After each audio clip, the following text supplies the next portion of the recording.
のストライクコール。初回西、三塁佐藤輝明にスリーボール。勝負を避けて、外に外すが。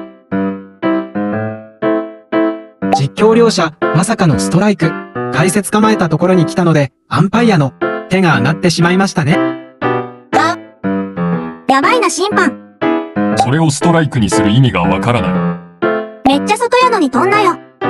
一球無駄になるだけやん。迷惑すぎるストライクコールで、草。1点、勝負に行って外野フライ。助かった。実況解説も戸惑ってて、草。ニュースポだと実況も解説も笑ってたな今の誤審。解説も構えたところに来ましたからね。もうめちゃくちゃだよ。ストライクで、調子狂ってさ。審判高齢化やばいんちゃうの。もう何も見えてないやろ。